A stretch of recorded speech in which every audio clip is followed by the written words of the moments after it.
MBBS in abroad. Apollo MedSkill 6 years of MBBS program will be completed in 35 lakhs only. నమస్తే, welcome to iDream. నేను మీ Madhuri.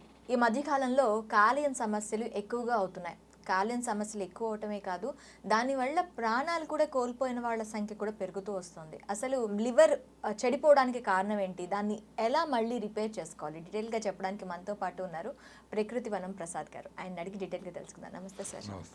Sir, liver అసలు ఎందుకు damage అవుతుంది? Liver damage అవడానికి కారణాలు ఏంటంటారు? యాక్చువల్గా మనం అందరూ లివర్ అంటానే ఏదో మందు ఎక్కువ తాగేస్తే లిక్కర్ అనుకుంటారు చాలామంది.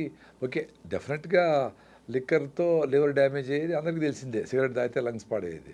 బట్ లిక్కర్ తాకపోయినా చాలామందికి లివర్ సమస్యలు వచ్చేదానికి one of the main reason మనం తినే ఫుడ్లో ఉండే టాక్సిన్స్, మనం పీల్చే గాల్లో ఉండే టాక్సిన్స్, మనం వేసుకునే మందుల్లో ఉండే అడ్వర్స్ డ్రగ్ రియాక్షన్స్లో వన్ ఆఫ్ ది భాగము. ఇవి ముఖ్యమైన కారణాలు. ఒకటి తీసుకుంటే మనకు జనరల్గా బాడీ ఫిజియాలజీ ఎట్లుంటుందంటే, ఫుడ్ తింటానే అది తగినంత గ్లూకోజ్ను తయారు చేసుకొని ఆ గ్లూకోజ్ను మనకి బర్న్ చేసి ఎనర్జీ వస్తూ ఉంటుంది, వాడుకుంటూ ఉంటాం. ఎక్స్ట్రాగా వచ్చింది అనుకోండి, అప్పుడు ఏం చేస్తుంది, గ్లైకోజన్గా మార్చి లివర్లో ఎత్తి పెడుతుంది. ఓకే, మళ్ళీ తీసుకుందామని మనము మజిల్స్లో ఎత్తి పెడుతుంది. అంటే మనం డబ్బులు ఏదైనా పర్సు పోయినా కానీ ఎక్కడో జోబీలో పెట్టుకుంటాం డబ్బులు. ఇప్పుడు సడన్గా ఏమైనా అవసరమైనప్పుడు అటు ఎత్తి పెట్టుకొని ఉండే ప్రాసెస్ లివర్ చూడు ఎంత బ్యూటిఫుల్. లివర్ అంటే మొత్తం దాని మీదనే, లివర్ మీదనే ఆధారపడి ఉంది మొత్తం బాడీ మొత్తం. అదొకే ఆర్గాను కట్ చేసినా మళ్ళీ రీగ్రో అవుతుంది, డ్యామేజ్ అయినా రికవర్ అవుతుంది. To what extent damage? ఇదేదో పెద్ద స్టేట్మెంట్ లాగా తీసుకునేసి డ్యామేజ్ అంటే బాగా మందు తాగొచ్చు, ఎంత డ్యామేజ్ అని రికవర్ అట్లా కాదు, ఒక స్టేజ్ వరకే రికవర్ అవుతుంది. సిరోసిస్ అంటారు, గట్టిపడ్డము.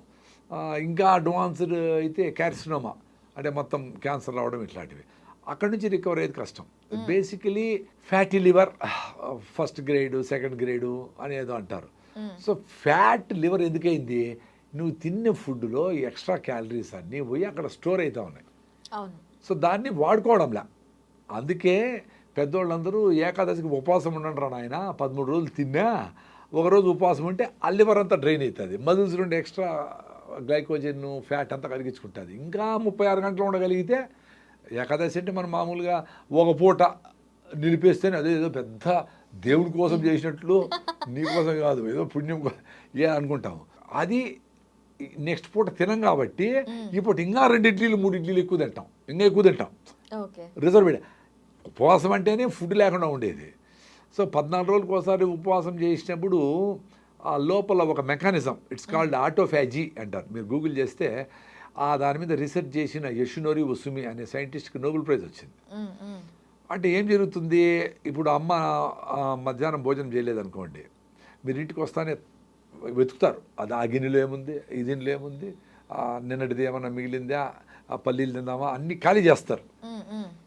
సో అట్లా ఖాళీ చేసే మెకానిజము మనకు ఉపవాసంలో జరుగుతుంది. దానికి ఇంగ్లీష్లో ఒక సైంటిఫిక్గా నేమ్ ఇచ్చి ఆటోఫాజీ అని పెట్టి, ఇంటర్మీడియట్ ఫాస్టింగ్ అని పెట్టి, అంటే ఎవ్రీడే కూడా మీరు 8 అవర్స్ తినండి, 16 అవర్స్ తినద్దు. సో 16 అవర్స్లో బాడీ క్లీనప్ మెకానిజము, వీక్గా ఉండే సెల్స్ని తీసేసేది, రిపేర్ చేసుకునేది, ఫిల్టరేషన్ చేసుకునేది, ఆ పని మీద ఉంటుంది. ఇప్పుడు మీ ఇంటికి 10 మంది భోజనానికి వచ్చి వెళ్తారు, వాళ్ళు వచ్చిపోతారు, మీరు క్లీన్ చేసుకోవాలా, అన్నీ సర్దుకోవాలా, ఎడుకోవాలా, ఎది పెట్టుకోవాలా, ఏ వేస్ట్ ఉంటాయి ఫ్రిడ్జ్లో పెట్టేటివి ఇచ్చేటివి అన్నీ చేసుకోవాలి కదా. వాళ్ళు పోతారు, మళ్ళీ 10 మంది వస్తే కడుక్కునేదానికి చేయాలా, మళ్ళీ వండాలన్నా, ఏమి ఆ కన్ఫ్యూజన్లో ఉంది మొత్తం మానవజాతి శరీరాలు. మానవజాతి మొత్తం ఆలోచన అట్లుంది. ఎవరి 2 hours డాక్టర్లు చెప్తా ఉండరు, అరే ఏ జంతువైనా ఒక పులి పోయి బాగా వేటాడి జింకను పట్టుకుంటుంది. మనం తినేట్టు బ్రేక్ఫాస్ట్ 11 o'clockకి, మళ్ళీ స్నాక్స్ 12 గంటలకి, అటు తింటుందా? ఫుల్గా తింటుందా?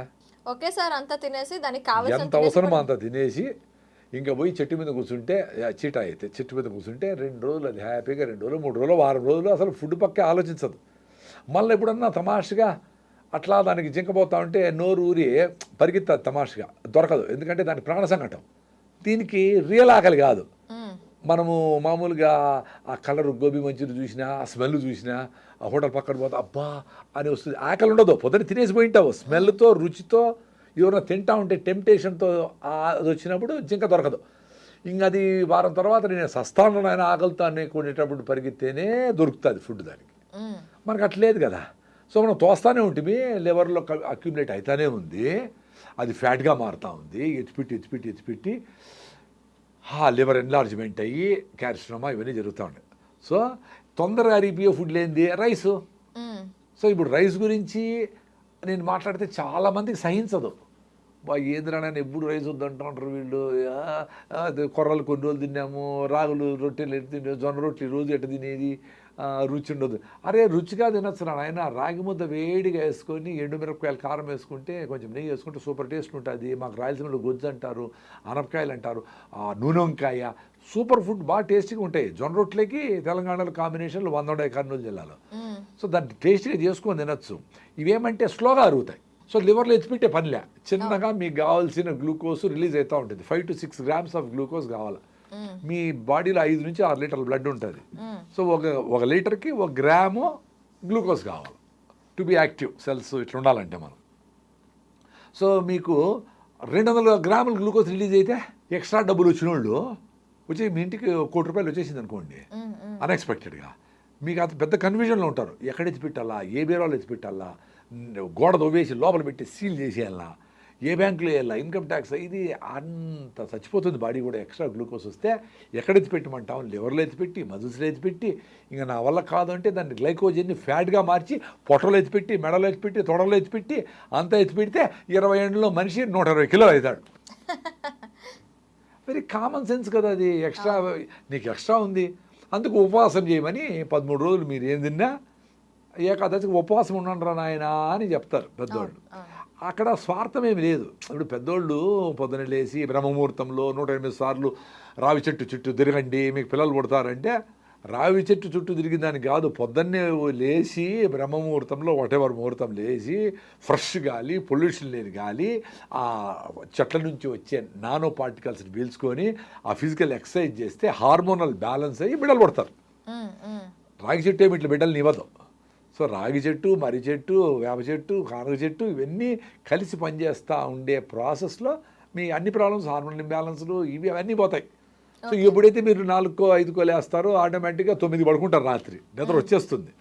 ఈ ప్రాసెస్ కోసము ఈ జీవన విధానంలో భాగంగా పొద్దున్నే లేస్తూనే మనము వాకింగ్ పోవాలా, సూర్య నమస్కారాలు చేయాలా, యాక్టివ్గా ఉండాలా, బ్రెయిన్ మీకు హ్యాపీ హార్మోన్స్ రిలీజ్ అవుతూ ఉంటాయి. దానికి మీరు దాన్ని అబ్జర్వ్ చేస్తే ఎందుకు 1 వీక్ మీరు పొద్దున్నే లేస్తానే వాకింగ్ చేస్తానే మళ్ళీ మీకు బాడీని లేపుతుంది లేయని. సో ఈ గ్లైకోజన్ అనేది ఫ్యాట్గా మారి ఆ ఫ్యాట్ను ఎత్తిపెట్టుకొని మనము ద్రవపు ఎలుగుబంట్లు అవన్నీ చూడండి బాగా ఫుడ్ తినేస్తాయి, మళ్ళీ మంచు పడిపోతుంది, 4-5 అడుగులు మంచు పడిపోతుంది, ఏమి దొరకవు వాటికి. అప్పుడు పోయి హైబర్నేషన్ అంటారు, అంటే యోగికి నిద్ర ఒక రకమైన నిద్రలేకపోతాయి. సో అప్పుడు ఫుడ్ గిడ్డు ఏమి దొరకదు కాబట్టి ఉండవు. నేచర్ ఎంత గిఫ్ట్ చూడండి. సో దానికి మినిమము బాడీ టెంపరేచర్ మెయింటైన్ అయ్యేదానికి కావాల్సిన ఎనర్జీని ఆ ఫ్యాట్ నుంచి తీసుకొని ఫైర్ చేస్తూ ఉంటే అది బాడీ మెయింటైన్ అవుతూ ఉంటుంది. మళ్ళీ ఐస్ కరిగి అట్లా లైఫ్ వచ్చి అక్కడ లైఫ్ స్టార్ట్ అయ్యి ఆ కుందేళ్ళు దీనికి కావాల్సిన ఫుడ్ చేపలో అవి మూమెంట్ వచ్చేటప్పటికి ఇది మళ్ళీ లేచి మళ్ళీ వేడకపోతుంది. ఇది ఉంది, ఇప్పుడు కూడా జరుగుతూ ఉంది. ఇదేదో వేదాలు రాసిండేది కాదు, ఏదో ఇప్పుడు కూడా మీరు నేషనల్ జియోగ్రఫీ ఛానల్ చూసినా, యానిమల్ ప్లానెట్ చూసినా, గూగుల్ చేస్తే అవన్నీ వస్తూ ఉంటాయి. సో 6 నెలలు కూడా ఫ్యాట్ను తీసుకొని వేరే జంతువులు బతుకుతూ ఉన్నాయి. సో మనము 1 గంట కూడా వెయిట్ చేయలేమే. ఏకాదశి ఉపవాసం అంటాము, ఉత్త రైస్ మాత్రం ముట్టము, మళ్ళీ ఐస్ క్రీములు, ఇడ్లీలు, పొంగలు, ఫ్రూట్ సాలాడు అన్ని రకాలు పెట్టుకుంటాం, రైస్ మాత్రం ముట్టాం. అది ఎట్లా? అది ఫుడ్ తినకూడదు అంటే ఫుడ్ తినకూడదు, వెరీ సింపుల్ కదా. సో మనము లివర్ మీద లోడ్ తగ్గించాలంటే ఫస్ట్ మీరు తినే ఫుడ్ హై ఫైబర్ ఫుడ్ ఉండాలి, పీచు పదార్థం ఎక్కువ ఉండే ఫుడ్ ఉండాలా, చిన్నగా గ్లూకోజ్ రిలీజ్ చేస్తూ ఉండాలి. 5 to 6 grams of glucose release అవుతూ ఉంటే అప్పుడు మీకు ఎక్స్ట్రాగా గ్లూకోజ్ గ్లైకోజన్గా మారి ఫ్యాట్గా కన్వర్ట్ అయ్యే స్కోప్ ఉండదు. అప్పుడు లివర్లో ఎత్తిపెట్టదు. ఎక్స్ట్రా డబ్బులు లేవు మీకు, నెలకి 20,000 వస్తూ ఉంటుంది. 20,000 పాలవనికి, పేపర్ వాడికి, పిల్లలకి స్కూల్ అన్నీ ఇచ్చేయాలి కదా, పచారి వాళ్ళకి అందరికి ఇచ్చేయాలి. అయిపోయింది, కరెక్ట్గా సరిపోయింది. ఇప్పుడు బుర్ర కరెక్ట్గా పనిచేస్తుంది. మీకు ₹1,00,00,000 వచ్చేస్తే బెంగళూరు పరిగెత్తారు, ఇండోనేషియా పరిగెత్తారు, ఎక్కడికో పరిగెత్తారు, ఏమేమో చేయలేని పరిగెత్తారు. అంతా అయినాక మళ్ళీ అరే మన ఊరే బాగుంది అనుకోండి వస్తారులే, భూమి గుండ్రంగా ఉందని. సో ఎప్పుడైతే ఈ మనము జొన్నలు, రాగులు, కొర్రలు, సాములు, అరికెలు ఇవి తింటాం, వాటిలో 2% నుంచి 10% వరకు ఫైబర్ ఉంటుంది, పీచు పదార్థం. సో కార్బోహైడ్రేట్ డైజెస్ట్ అయ్యి ఎనర్జీ రిలీజ్ అవుతుంది, గ్లూకోజ్ రిలీజ్ అవుతుంది, అది ఫైర్ అయ్యి మీకు ఎనర్జీ వస్తూ ఉంటుంది, మీకు కావాల్సిన ఆక్సిజన్ అంతా ఉంటుంది, యాక్టివ్గా ఉంటారు, ఫ్రెష్గా ఉంటారు. మళ్ళా మీకు పీచు పదార్థం అడ్డపడుతుంది, సో మళ్ళా కార్బోహైడ్రేట్ అరుగుతుంది. సో అట్లా లాంగ్ అవర్స్ మీకు సఫిషియెంట్గా ఆ ఎనర్జీ వస్తూ ఉంటుంది. మీరు తిన్న ఫుడ్ ఆకలి ఉండదు, లోపల సఫిషియెంట్గా మీకు గ్లూకోజ్ అందుబాటులో ఉంది, చిన్నగా వస్తుంది కాబట్టి బుర్రకు కూడా మీకు సిగ్నల్ పోదు, ఉండిలే ఫుడ్ ఏం అవసరం లేదని. ఎప్పుడైతే స్పీడ్గా అరిగిపోయే ఇడ్లీలు, దోశలు ఇవన్నీ తిన్నామో, రొట్టెలు, గిట్టలు, మైదా పిండితో చేసిండే చపాతీలు, గిపాతీలు అన్నీ తిన్నామో, తొందరగా అరిగిపోయి మొత్తం గ్లూకోజ్ వచ్చి 2-3 అవర్స్ తర్వాత అది గ్లైకోజన్గా మారి ఫ్యాట్గా మారి మళ్ళీ పొట్ట ఎంటీ అవుతుంది, మళ్ళీ సిగ్నల్ పోతుంది, పొట్ట ఖాళీ అయింది మళ్ళీ అయ్యేది. అందుకే చూడండి లాగుండేవాళ్ళు పాపము, వాళ్ళు తప్పు కాదు, వాడు కరిగిపోయి ఫ్యాట్గా ఎత్తిపెట్టేది ప్రాసెస్ అలవాటైపోతుంది బాడీకి. సో వాళ్ళు ఎవ్రీ 2 అవర్స్ ఏదో తినకపోతే ఉండలేరు. అట్లా వాళ్ళు కూడా ఈ ఫస్ట్ లివర్ డ్యామేజ్ మానాలంటే రైస్ ఆపేయాలా, మైదా ఆపేయాలా, స్పీడ్గా అరిగిపోయే స్వీట్లు గిట్లు ఆపేయాలా, చక్కెరలు ఆపేయాలా, మంచిగా ఈ రకమైన మిల్లెట్స్తో చేసుకోండి. ఇడ్లీలు, దోశలు, పొంగలన్నీ మిల్లెట్స్తో చేసుకోండి. ఓకే, మీరు సజ్జ రవ్వతో ఇడ్లీ చేసినా చాలా చాలా టేస్టీగా ఉంది, కొబ్బరి చెట్టుతో మంచి టేస్ట్ ఉంది. సజ్జల రవ్వతో కూడా ఇడ్లీ చేయొచ్చు. రవ్వ అంటే మన బియ్యం రవ్వ రాకుండా సజ్జల రవ్వ, ఆరికల రవ్వ, సామల రవ్వ, కొర్ర రవ్వ ఏమైనా చేసుకోవచ్చు. మీరు దోశ ఏమైనా చేసుకోవచ్చు వీటితో. అవి తింటే మీకు ఏమవుతుందంటే ఆకలి ఉండదు. సో మీకు ఎప్పుడైతే ఆకలి ఉండదో మీ తిన్న ఫుడ్డే మీకు ఎనర్జీని ఇస్తూ ఉంటుంది. మీరు ఇంకా ఉపవాసం intermediate fasting 16 hours fasting, 8 hours తినాలి. సపోజ్ మీరు 8కి స్టార్ట్ చేశారనుకో పొద్దున్నే తినేది, 8 + 8 అంటే 16, అంటే 4కి ఈవినింగ్ 4కి స్టాప్ ఫుడ్, మళ్ళీ తినకూడదు. అది రోజు చేయాలా. ఏకాదశి ఉపవాసం చేయాలా. ఏకాదశి అంటే రేపు ఏకాదశి అంటే ఈరోజు సాయంత్రము గూట్లో దీపం నోట్లో ముద్ద అంటాం మేము రాయలసీమ. గుట్ట దీపం పెట్టి సాయంత్రం ఫినిష్ చేసేయాలి. సన్సెట్ తర్వాత తినకూడదు. ఇప్పుడు ఎమర్జెన్సీ అయితే ఒక అరగంట ఇట్లా గంట పర్వాలేదు, ఏదో పెళ్ళికి పోతారు, ఇట్స్ ఓకే. బట్ రెగ్యులర్ ఫేస్లో మీరు సాయంత్రం సన్సెట్లో వాళ్ళు తినేయాలి. సార్ 6 గంటలకు వీలు కాదే అంటారు, మరి 5కే తినేయండి. 6కి వీలు కాబట్టి 5కే తినేయండి. సాయంత్రం క్లోజ్ చేసేయాలి ఫుడ్. ఎప్పుడైతే మీరు 5కు క్లోజ్ చేస్తారో మీరు రేపు ఏకాదశి అంటే రేపంతా ఏం తినకూడదు. ఎల్లుండి పొద్దున మళ్ళీ ఏకాదశి ఫాస్టింగ్ బ్రేక్ చేసి అప్పుడు తినాలి. సో ఆల్మోస్ట్ 36 అవర్స్ అవుతుంది. 36 అవర్స్ కూడాను మనం వాటర్ తాగొచ్చు. ఫస్ట్లో మీకు భయం వేస్తుంది కాబట్టి అమ్మో తినకపోతే ఏమైపోతుందో అని తేనె నిమ్మకాయ కలుపుకొని స్టీల్ బాటిల్ పెట్టుకొని 2 అవర్స్కి ఒకసారి 1/2 లీటర్, 1 గ్లాసు 2 గ్లాసులు తాగుతూ ఉండేది. మధ్యలో నీళ్ళు తాగండి. నెక్స్ట్ నేను అట్లే ప్రాక్టీస్ చేసిన. ఏమో అయిపోతున్న భయంతో తాగిన. నెక్స్ట్ చేసేటప్పుడు తేనె నిమ్మకాయ కూడా అవసరం లేకుండా మొత్తం నీళ్ళు తాగిన. నెక్స్ట్ చేసేటప్పుడు నీళ్ళు అవసరమైతే తాగినా లేకపోతే లేదు. కాబట్టి అవసరం కూడా పళ్ళ నీళ్లు. మేము కొంచెం ఆహారం జాగ్రత్తలు తీసుకుంటాం కాబట్టి ఫిట్గా ఉంటాం కాబట్టి మాకు అడగల.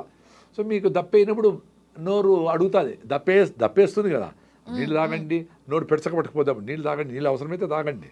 సో ఏకాదశికి ఆ రకంగా ఉపవాసం ఉంటే మీ బాడీలో ఉండే వీక్ సెల్స్, డిసీజ్డ్ సెల్స్, క్యాన్సర్గా ఎప్పుడో మారబోయే సెల్స్, అంటే అదే కదా వీక్గా ఉండేటివి, అట్లే ముడుకొని ఉంటేనే అవే కదా జబ్బును కలగజేయేటివి, రకరకాల జబ్బులు.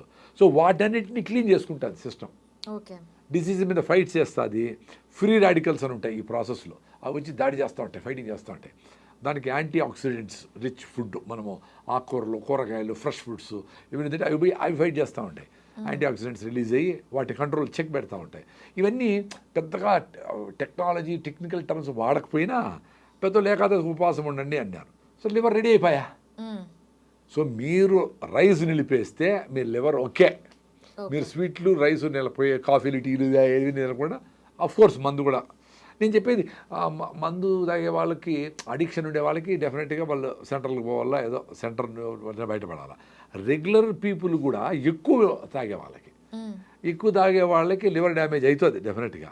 సో వాళ్ళకి నేనేం చెప్తానంటే ఎప్పుడు తాగాలనిపిస్తుందో అప్పుడు మీరు బాగా పొద్దునే లేచి బాగా వాకింగు, జాగింగు, ఒక షటిల్, బ్యాడ్మింటను, టెన్నిస్ ఏదో ఒకటి ఆడినారు అనుకోండి, మీకు ఎండార్ఫిన్స్ రిలీజ్ అవుతాయి బ్రెయిన్లో. అవి తాగద్దులే పర్లేదులే, తాకపోయినా పర్లే, లేదు 2 పెగ్గులు పోతే 1 పెగ్గే చాలు, లేదు ఈరోజు ఆపేద్దాంలే, మంచి ఫ్రెండ్ కూడా రాలా ఇప్పుడు వద్దులే అనుకునే ఆలోచనలు వస్తాయి. దాంతో మీకు స్ట్రెంగ్త్ అవుతుంది. బాడీ యాక్టివిటీ అనేది పెంచాలి అంటారు. బాడీ యాక్టివిటీ పెంచాలా. అప్పుడు మీరు అది స్టాప్ చేయగలిగితే రికవరీ ప్రాసెస్ స్టార్ట్ అవుతుంది. లివర్ డ్యామేజ్ అయ్యిండే లివరు, ఫ్యాటీ లివర్ కూడా ఈజీగా బయటపడవచ్చు. మీరు రైస్ని నిలిపేసి, గోధుమలు నిలిపేసి, మిల్లెట్ స్టార్ట్ చేస్తేనే ఫ్యాటీ లివర్ పోతుంది, లివర్ సమస్యలు సగం తీరిపోతాయి. ఇంకొక ముఖ్యమైన కారణం లివర్ డ్యామేజ్ అవ్వడానికి కారణం ఏమంటే మనం తినే ఫుడ్లో ఉండే కెమికల్స్, ప్లాస్టిక్లు, రకరకాల nano particles, plastic nano particles, micro particles, రకరకాల మందుల్లో ఉండే కెమికల్స్. అంటే బాడీకి రకరకాల ఫుడ్లు పెడతా ఉన్నాం మనం థౌజండ్స్ ఆఫ్ ఇయర్స్ నుంచి. చేపలు, ఇవి అవి రకరకాల ధాన్యాలు, ఈ అన్ని రకాలు వేస్తాను. ఏ జంతువుకు మనకు దొరికినన్ని డైవర్సిఫైడ్ ఫుడ్ ఏది దొరకదు కదా.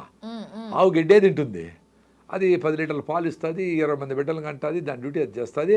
పావురమైన సజ్జలు తినేసి బెంగళూరు పోయేస్తుంది అన్ని ధాన్యం తినేసి. మనం పావురాలు, ఆవులు, గేదెలు, కోళ్ళు, సముద్రం నుండి చేపలు, రొయ్యలు అన్నీ తినేసి కింద కూర్చుంటే పైకి లేకుండా ఉన్నాము. సో మనకున్నంత ఫుడ్ అవైలబిలిటీ వేటికి లేదు. సో మనకు ఈ ఫుడ్స్లో పోతా ఉండే పాయిజన్స్ ఏ లెవెల్కి ఉన్నాయంటే, తల్లి పాలల్లో కూడా ప్లాస్టిక్ నానో పార్టికల్స్ ఉన్నాయి, బ్లడ్లో కూడా ప్లాస్టిక్ మైక్రో నానో పార్టికల్స్ ఉన్నాయి. ఓకే. సో ఇవన్నీ ఏం చేస్తుంది, బాడీకి తెలియదు వీటిని ఎట్లా వాడాలా. మీరు సజ్జలు, రాగులు, ఇవి అవి ఫుడ్, వంకాయలు, బెండకాయలు, కాలీఫ్లవర్, క్యాబేజీలు ఎన్ని వేసింటారు. సో దీని నుంచి ఏమేమి దాన్ని బ్రేక్ డౌన్ చేసి దాంట్లో ప్రోటీన్ ఏంటి, ఇదేంటి, ఏమేమి న్యూట్రిషన్ ఉన్నాయి, ఏమేమి చెడ్డ ఉన్నాయి. ఇప్పుడు కాలీఫ్లవరు, బెండకాయలు, టమాటోలు అన్నీ మంచే కాదు, ఇంత మంచి ఉంటే ఇన్ని చెడ్డ కూడా ఉంటాయి న్యాచురల్గానే. ఇంకా మనం ఇప్పుడు టమాటా 100 రూపాయలు ఏంటంటే రోజు స్ప్రే చేయిస్తాం కదా, ఆ కెమికల్స్ అని ఎట్టపోతాయి, పైన కడిగితే పోయేటి పోతాయి. సిస్టమిక్ ఇన్సెక్టిసైడ్స్ అని మొత్తం లోపల జ్యూస్నంతా పాయిజన్ చేసి రసం పీల్చి పురుగులు చంపేటి ఉంటాయి. సిస్టమిక్ కాంటాక్ట్ ఇన్సెక్టిసైడ్ అంటే కాంటాక్ట్లో పైన ఉంటే దాన్ని మీరు వెనిగర్లోనో సాల్ట్ వాటర్లో వేస్తే పోతాయి. సో సిస్టమిక్ ఎట్లా పోతాయి, అవి లోపల పోయినప్పుడు బాడీకి అరే ఏంద్రా నేను కొత్త మాలిక్యూల్, ఇదేందో తెలియదు నాకు, ఏందో పెట్టినావు నువ్వేందో చేసినావని, సరే దాన్ని ఫస్ట్ పక్కన దొయ్యి అని చెప్పి లివర్లో ఎత్తి పెడతాను. ఓకే. సో ఏదన్నా ప్లాస్టిక్ పార్టికల్స్ ఏదో వచ్చినాయి తెలియదు వచ్చింది, దాన్ని ఎత్తుకుపోయి ఆడబెడతాయి. సో పెట్టి ఇది మనకు సంబంధించింది కాదు, నీ బాడీకి మీ అవ్వలు తాతలు ఎప్పుడు తినలేదు నాయన ఈ మాలిక్యూల్, ఈ కెమికల్, దీన్ని ఏం చేయాలో నాకు తెలియదు కదా దానికి బాడీకి ఎట్ట చేయాలని. ఎందుకంటే కొత్త మందులు, కొత్త ఫుడ్లు, కొత్త కలర్లు, కొత్త ప్రిజర్వేటివ్లు ఏమేమి ఎట్లా తెలుస్తుంది బాడీకి. సో దాన్ని ఏం చేస్తుంది, అది కొత్త వస్తువు కదా, లివర్లో అది ఎత్తిపెట్టి దాని చుట్టూ గోడ కడతారు. ఓకే. అంటే వేరే సెల్స్కి టచ్ లేకుండా ఇదేదో వేరే వీడు మంచోడో చెత్తోడో నాకు తెలీదు. సో వీడిని దూరం పెట్టాలంటే రోడ్డు దానికి అక్కడక్కడ లీజియన్స్ అంటారు, చిన్న గడ్డలు ఉంటాయి, చిన్న లివర్ ఎవరికి చేసినాం నాకు కూడా ఉంటాయి, మేము కూడా పొల్యూషన్లో చేయింటాం కదా ఎప్పుడో. సో అవన్నీ పోయి అక్కడ ఉండి అక్కడక్కడ చిన్న లీజన్స్ ఉంటాయి, లీజన్స్ అంటారు. సో అవి ఏం చేస్తా అక్కడే ఉంటాయి. అవి ఎక్కువయ్యే కొద్దికి ఎక్కువైపోతేనే సిరోసిస్ అయ్యేది, అంటే గట్టిపడిపోయేది, లివర్ చెడిపోయేది. ఫ్యాటీ లివర్ నుంచి ఉత్త ఫ్యాటే కాదు, ఈ చెత్త చెదారము మన తినే ఫుడ్లో ఉండే పొల్యూషన్స్, కెమికల్స్, కలర్లు ఇవన్నీ పోయి ఆడ సెటిల్ అవుతాయి. పాపం లివర్ అందుకే మహాతల్లి బాడీలో అది పడినంత కష్టాలు ఏది పడరు.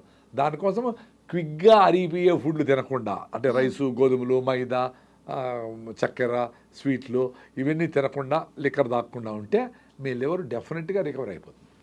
ఓకే ప్రసాద్ గారు, థ్యాంక్ యూ వెరీ మచ్.